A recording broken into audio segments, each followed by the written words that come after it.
TV journalist Nora Fridrichová presents the irreverent political program 168 hodin, or 168 hours, which famously unearthed the video of Václav Klaus pocketing a pen that became a worldwide hit. From Pardubice in East Bohemia, Nora came to the capital to study, and today lives in the leafy Troja district.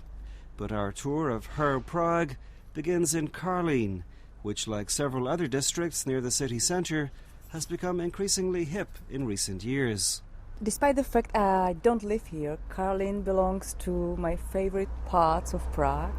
I don't know if it's because as a reporter I saw Karlín overflooded 13 years ago, or it's because there is a genius loci which I didn't find almost in any other part of Prague. But simply, Karlín belongs to my favorite places, and I wish I lived here one day. And in 2002, the floodwaters here were what, like 2 meters? We would be definitely under the water at the moment. I remember stand-ups of colleagues of mine sitting on a boat and standing next to a sign, a traffic sign, and the sign was actually in the same height as them, and they were standing on the boat. So there was a huge lake all around, and I remember we are at Karlínské náměstí at the moment. And there used to be a petrol station there somewhere. It's disappeared with the water as well. Well, I think maybe that's one reason that Karlín now looks so good. Because of the floods, it created a kind of year zero. That's true. A few worst houses collapsed after the floods. But also, in the past, Karlín used to be a poorer area with people living not in socially very nice conditions. And this changed. Karlín at the moment belongs to the most expensive places in Prague to live. The apartments are very expensive. Maybe it's also thanks to the fact that almost all the streets here have trees. The streets, at least some of them look like boulevards, are very wide, and people who live here call it as a small village. You know people in the neighborhood, you all meet in the same pubs and cafes. It's sort of town in the town. Well, this is one of the first places I ever stayed in Prague, and now it's largely unrecognizable, partly because there are all these new cafes and great places to go in Karlín. People living here say that every night you can go to a different place for a dinner or for a drink, and you will enjoy a great atmosphere. There's something on the streets, probably not such a huge traffic. The local council did a great thing that it almost closed it for cars. The cars drive around, so you won't meet a huge traffic in Karlín, and you can dance on the street in the evening. One thing that would put me off living here is the fact that it feels quite low. We're under Vítkov Hill here, beside the river. It feels, as I say, low. It's like a valley, and when the floods came in 2002, it also behaved as a valley. The water came in from one side and basically had no other way rather than overflood everything. But it's changing. Flood defenses were built straight afterwards, and the floods shouldn't come anymore. On the other hand, you never know. You always know that the ground floor can be quite risky, and you always know that you shouldn't put really important things into the basement. But I don't believe the floods will come, and if the new era will come again. Just off the square, Karlínské náměstí, on Křižíková Street, is where you'll find the friendly Kavárna Kočičí. That translates as Cat Cafe, and it does exactly what it says on the tin. Cats roam all over the place, there's cat-themed decor, and you can even make a donation to cat welfare at the counter. Nora Fridrichová is a regular. This is the first time I heard about a place like this. I've never ever before heard about a cafe where cats walk among people. That's the first thing. I think that's very unique and original. Secondly, I have deep emotions for people and animals. They are orphaned and homeless, and this cafe basically accommodates homeless cats. You can cuddle them, you can feed them, and you can also donate them. I think it's a beautiful idea. It seems to me that in Prague it's very unusual to see stray cats. Do you think so? I'm not sure about the number, but a couple of years ago I heard that there is something like 60,000 homeless cats living on streets of Prague, and also I heard that their average life in Prague streets is something like 2 years because of the traffic, because of the diseases, because of also bad people. So I would say that we might not see them, but Prague is full of cats, those tiny, cute inhabitants that want to be happy with us, but very often they are not. And thanks God, a place like this makes them feel a bit happier with us. Since I've been here, I've seen a few people coming in who seem to be tourists who know about this place. But I'm curious how it must be for somebody who comes in here who doesn't know that it's a cat cafe, and then they find 7 cats all over the place. It depends if you are allergic to cats or not. If you are, then you know straight away this place is forbidden for you.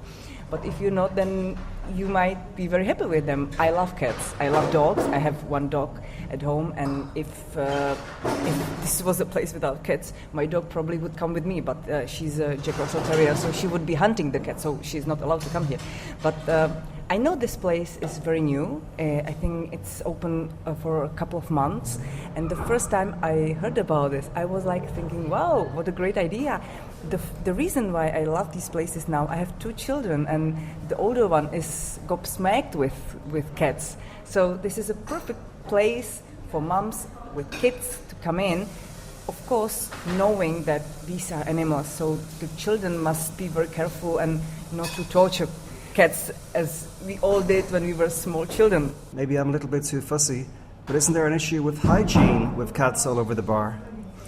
I'm curious about the Czech hygiene clerks because they're very famous for walking everywhere and criticizing and giving fines for everything. I don't know how they do it here because the cats obviously walk everywhere, jump on the table, but also you can come into a restaurant with a dog. Basically, this is the same idea. I think... the dogs won't go on the bar. Are you sure?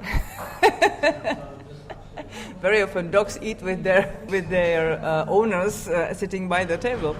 I don't know how they do it. Maybe we can ask them, but obviously I don't care and hope you also don't care. And apart from this cafe, what cafes or bars do you like in Prague? If it was a couple of years ago, before I had kids, I would probably very happily talk about Blue Light, which is a nightclub or a bar in the small quarter in Malá Strana in Prague, where you could meet the whole nightlife Prague. Including politicians? Including politicians, including their advisors, interesting people, economists, artists, whoever.